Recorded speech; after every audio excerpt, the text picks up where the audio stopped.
Welcome everybody to the lecture component of Phi Academy's Becoming Embodied free course. You've gone through a little bit of the ebook, whether you're listening through audio or watching on video. We're here together today to get a deeper understanding into the concept of embodiment and how it relates to restoring balance, restoring harmony, finding integrity, finding consistency, finding an aim, finding a purpose through the concept of embodiment. So for those of you who can see me, it's wonderful to be with you. If you're listening, I'm very glad to be talking with you today. We are talking about the concept of embodiment. Now, in the Becoming Embodied ebook, we talked briefly about the concept of embodiment, what it is, how it can orient our lives in terms of a harmony, in terms of a better understanding of our aim and our purpose. And the purpose of today's lecture, whether you're watching or listening, is to get a little bit underneath the surface. This is a concept that I've taught in my university classes for years and years and years, in philosophy classes, in history classes, and in sociology classes. And what's really intriguing about the world of sport, and one of the reasons why I love talking in this language, is it's a world that most of us understand, yet we don't understand it at the depths at which it can bring a beauty and a greater understanding towards our lives. That's why I wanted to start our journey into becoming purposeful, into becoming intentional with the concept of embodiment.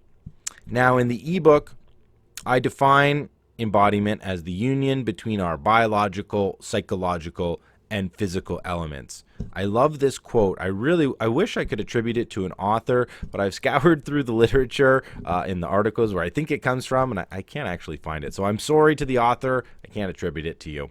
But it's not mine. This is not my sentence. But it helps us understand the concept of embodiment beautifully. We are our bodies. We do not live within them. Let me just repeat that again. We are our bodies. We do not live within them. There is no separation between body and mind. One of the big problems with modernity is this separation. The mind is important. The mind is the motive power. The mind is where things happen. The body is this clunky vehicle that gets us around. It's utilitarian. There's not this symbiotic connection between the both. Now, when you come at the world from this disembodied perspective, where we are separated, we end up with an incongruence, an incoherence in our lives. Now, how can we start thinking about an embodied conception? Well, embodiment comes out of a philosophical tradition known as phenomenology. This is a big word. What does it mean? Phenomenology looks at the world of experience. Instead of the world as a place of things, we view the world as a place of action. So it's more of a human-centered philosophy as opposed to an object-centered philosophy.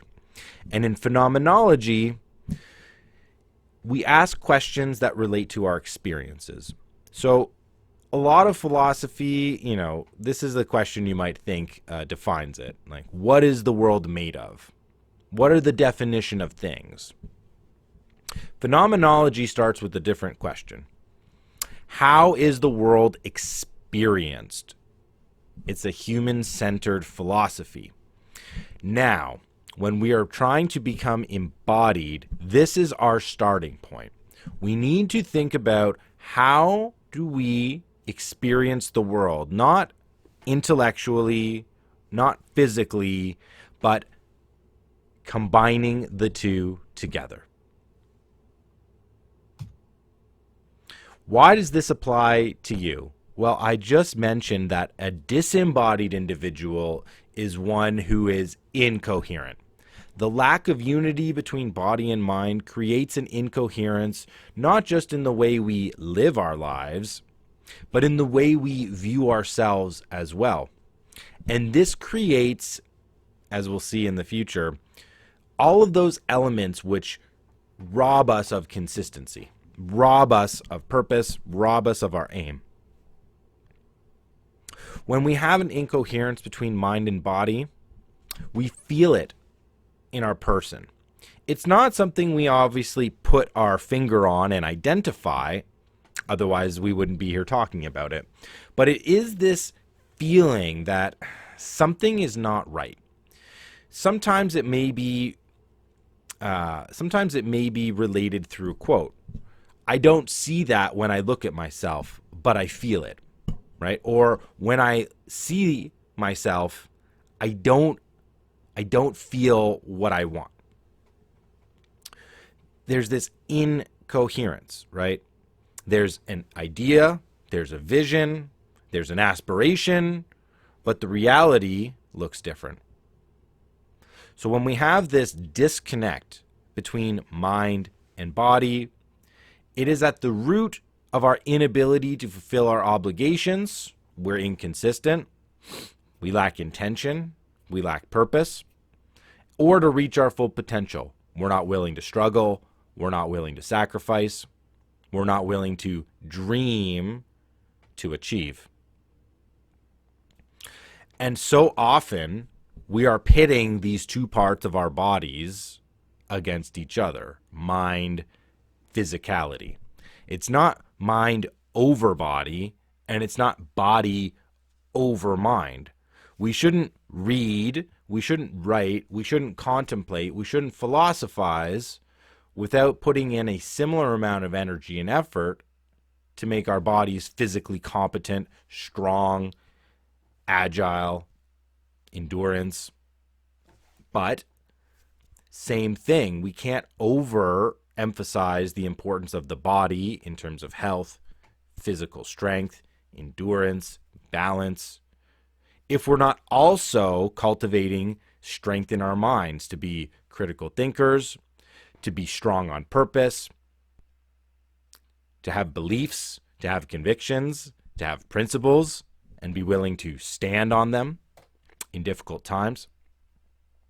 This is how body and mind ennobles our spirit. This is how it produces a moral principle, a moral value in our lives. The combination of body and mind joined together, that's your destiny. That's all of our destinies. Let me say it again. Body and mind connection is all of our destinies. Why? Because without both of them working together, we cannot reach our full potential. And you can think about this in a number of different ways, but one way I like to talk about this with students to try to get them to understand is a time that you went to a doctor or a health professional and there was clearly something going on in terms of you saying one thing, the doctor not listening, the doctor not hearing what you're saying, right? We've probably all had this experience where we go to our doctor's office and they ask us to start describing what's wrong with us. What are our symptoms?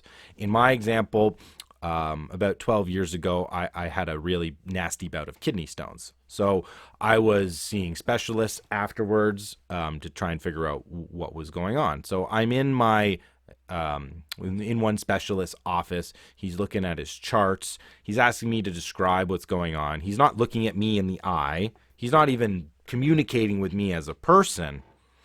I'm describing the pain that I feel, the discomfort, what it's doing to me.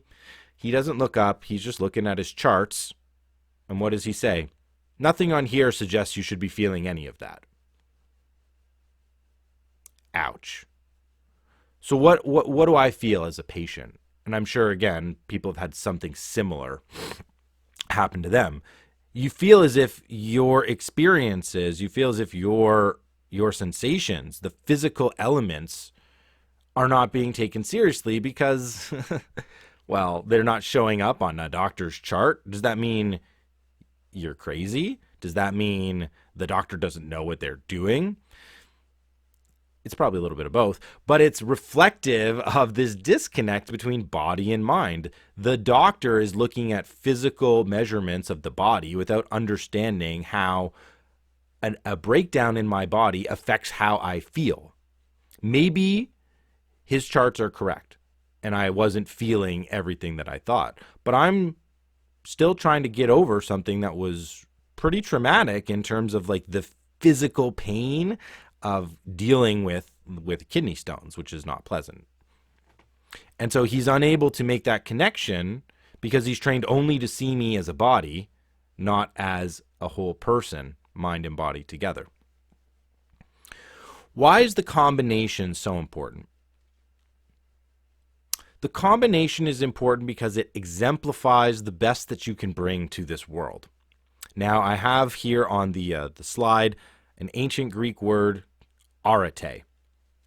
And arete means the most excellent virtue. So in the ancient Greek world, you strived for arete because it was the best representation of all of the best qualities that you had as an individual.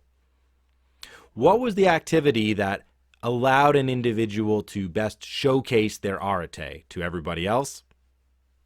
Sports. Competitive physical contest. Sport forces your body into action, but we all know that without your mind, you're not going to be able to perform the best. You need strategy, you need training, you need to be improvisational, you need to be conscious, you need to be intentional. So sport, physical movement, physical exercise is the place where not only we can bring the best of ourselves, body and mind together, but it is actually an activity which allows us to understand the crucial importance of embodiment in our lives. How does sport do this? I'm sure everybody in one form or another has heard of the flow state, right? The flow state, generally speaking, it's a definition or a description of an all-absorbing experience. It's where time ceases to exist, right? And what you're doing at that time is the only thing that matters, right? The worries of the world fade away, and you feel this immense harmony between body, mind, and spirit. Like going to a concert, for example, getting lost in a great story, or competing or watching sports, right? I'm a big trail runner, as people know if they follow me on Twitter.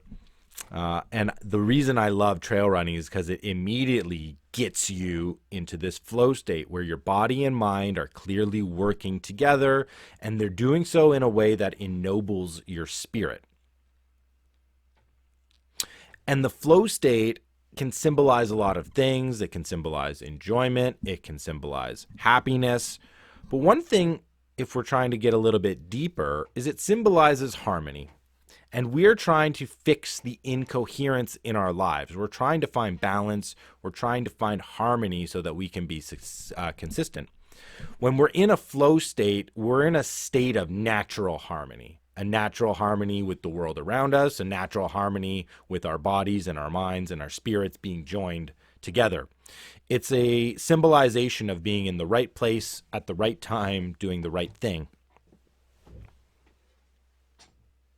And so when we're engaged in something strenuous like sport, which is taxing our bodies and forcing us to dig deep with resilience and grit and determination, which is exemplary of both of our intellects, but also of our spirits, right, and our determination. A flow state can really only be achieved in a particular state of motivation. And this is crucial to understand when thinking about how embodiment leads us to become more consistent, more congruent with our values and our principles, therefore giving us the confidence and the strength to act in an integral way and in a consistent way. So when thinking about what drives us to act? What motivates us to engage in these flow experiences or these connections between body and mind? And if we want them to be impactful, it has to be related through a sense of internal motivation. Now, oftentimes in the world today, we are stimulated by external motivation. What's the difference between internal motivation and external motivation? Internal is something that comes from inside of you. It's typified by statements like, because I want to, because I enjoy it. When we're thinking about embodiment, we might also add in the statement, because it makes me feel alive. Why? Why do I get up at the dark, try to beat the sunrise, and to go out and run on icy and muddy trails? Because it makes me feel alive. Objectively, if I'm thinking about what's the best thing for my body to do, it's probably not slipping and sliding around on rocky, icy cliffs. But that's not why I do it. It trains the body and the mind together so that my spirit can feel enlivened. It's an internally motivated exercise. External motivation, that's when things from the outside start to drive you. We typify it through things like status, money, reputations, right? It's usually typified by statements such as, because I have to, because I'm expected to. And if we're trying to get a little bit deeper, because I want something from it.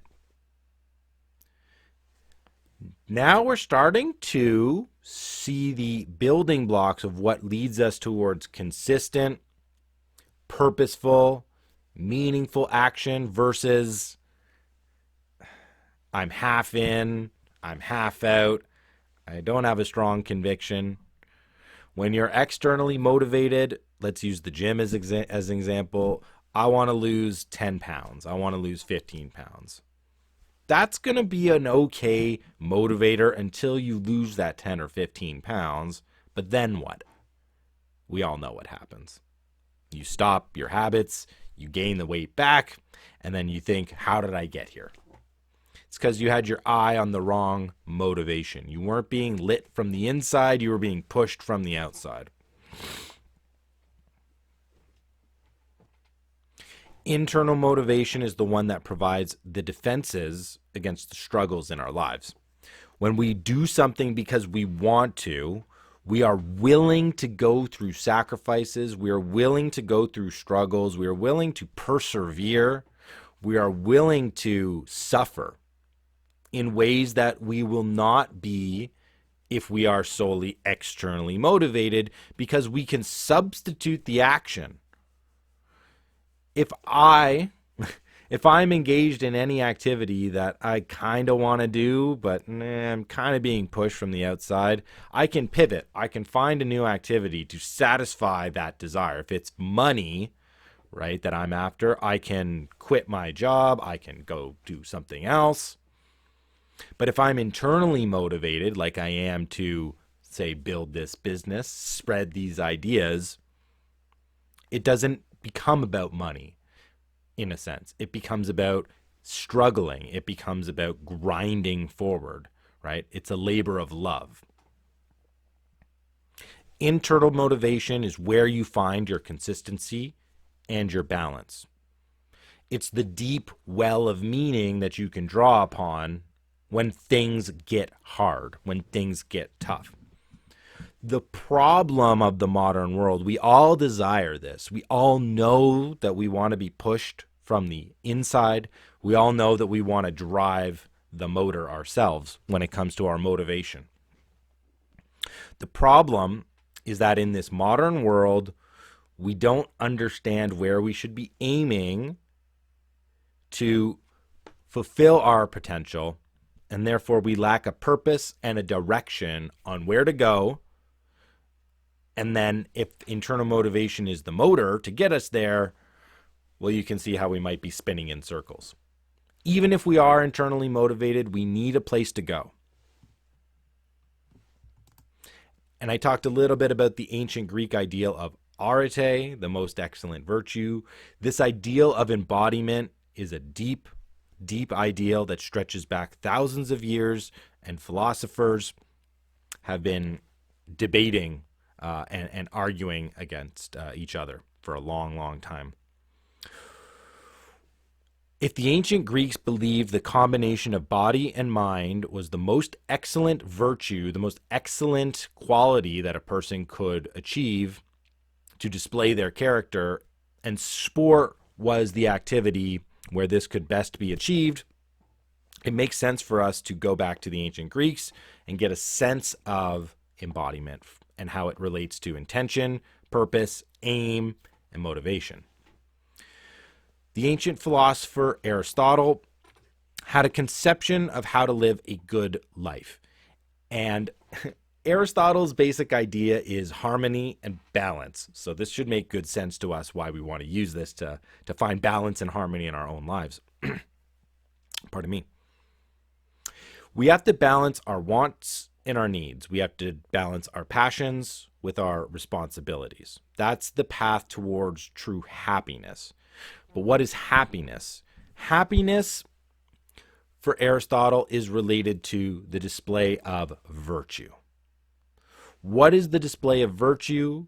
Virtue is your moral character, or the characteristics, your character traits that you display on a consistent basis. It's not enough to be courageous one time and have that be a virtue of your character. You've got to be courageous consistently, over and over again, or intelligent, or strong, or whatever one of these virtues, these positive character traits you've been able to generate or are associated with your person. So if we aim towards happiness, if we aim towards, developing good moral character and consistency in our behaviors, we have to be aimed somewhere in order for any of that to make a difference, for any of it to matter. Aristotle says if we are to act purposefully in the world, we must have an aim and we must understand the nature of things. So if the problem of disembodiment is lack of purpose, lack of direction, lack of aim, which then means we are pulled from many different directions in terms of sticking to our obligations, fulfilling those responsibilities, well, we need an orientation. This is why embodiment is so important. It provides the first principle. It provides the foundation. It provides the base of any place that you want to aim. You must aim with a combined body, mind, and spirit. And when we're thinking about arete and excellence, and physicality, when we're talking about physical exercise or sport or becoming physically active, the nature of that activity, what the ancient Greeks believed, right, was it best displays your full potential. So physical training in pursuit of competition is one element that will align our body, our minds, our souls into a singular purpose where we aim at excellence. We develop our good moral character along the way, determination, ambition, intelligence, strength, agility, improvisation, creativity, etc., etc., etc., hard work, right? This is why it's a great place to start. This is why it's a great place to find that balance. It's a place where you can begin to stick with your obligations, where you can fulfill your responsibilities, and where you can begin to see congruence and harmony between body, mind, and spirit. Think about the physical transformation you go through when you begin exercise. Think about the intellectual transformation in terms of being interested and excited in new activities, wanting to learn about movements, wanting to learn about strategies and techniques. But also think about the spiritual or soulful transformation. Now you've gone from a person who says they want to do something but doesn't, or can't quite do it. Now you are somebody who can be depended upon because you're accountable to yourself. You show up. This is then going to radiate outwards in your confidence and your ability to be strong in your self-conviction. So really, we can see this transformation occurring in body, in mind, and spirit. But we're not at the stage where we've mastered this yet, and nobody ever gets to become a master. So we need reflective exercises. We need to consciously bring our minds to bear. This is part of that mind-body connection. So if engaging in physical activity is a way to kickstart the body and bring the mind and the spirit along with it, well, we should consciously also use our brains to think about the ways in which our bodies and spirits can be used to create coherence, harmony, and consistency in our lives. So we move to our reflective activity for this lesson and for this course. And it's called the Duel, right? Because we're going to face off against ourselves.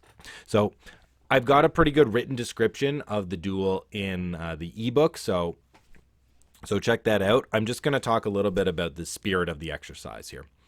So what I want you to do in the Duel is we're going to talk about body, mind, and spirit. I want you to use these three categories as a place to identify areas of self-improvement, right? Because we want to be able to be strong in body, mind, and spirit. We need to be able to understand how they kind of work a little bit independently so that we can understand and bring them together, which is sort of the next phase after this. What I want you to do is pit your aspirational self against your sabotaging self. Your aspirational self is the noble part of you. That's the one that is going to motivate you to keep going. That's the one that dreams. That's the one that says, I can fulfill this, I can do that, right? It's the one that pumps you up. It's like your cheering section. This goes against your sabotaging self. The sabotaging self is the one that undercuts your progress. I can't do this. What if I try and I fail? I'll never be able to accomplish. Nobody will even care if I try. It's the part of you that brings you down. It's the one that provides excuses, right? For not doing the things that you want to do or not becoming the person that you want to do. And we're always fighting inside of ourselves between the sabotaging self and the aspirational self. And we can feel this. This is part of that imbalance and incoherence, right? We want the aspirational self to be strong, but the sabotaging self, well, he's got some ammo, right? So we're going to use this idea to figure out where we're weak in body, mind, and spirit, but also where we're strong in body, mind, and spirit, right? So I want a weakness from one and I want a strength for the other. The weakness goes to your sabotaging self and the strength goes to your aspirational self. This then becomes a game plan on how to guide our personal development through sport or physical activity or exercise, again, which is going to bring all of these three together into one activity. But we have to understand kind of where we are in terms of each of these components. So the example I give in the ebook is about consistency. I'm very consistent in keeping my workouts, but I'm not consistent in active recovery and stretching. So in terms of the body, my strength would be consistency, but my weakness would be consistency. So now I can pit these two against each other. Well, if I'm consistent in one area but not another, what do I have to do? How can I allow my aspirational self to overcome the sabotaging self? Well, fold the two activities into one so that if I'm not consistent in one, I'm not consistent in the other. So now my aspirational self forces me to do the two activities together instead of one. So that's kind of how it works. There's a good explanation as well in the text. Next steps. Okay, so as we wrap this up, I've also given you guys some deeper questions for deeper understanding. This is we're just scratching just underneath the surface here when it comes to the power of embodiment as this orienting ideal which can provide consistency and integrity in your life.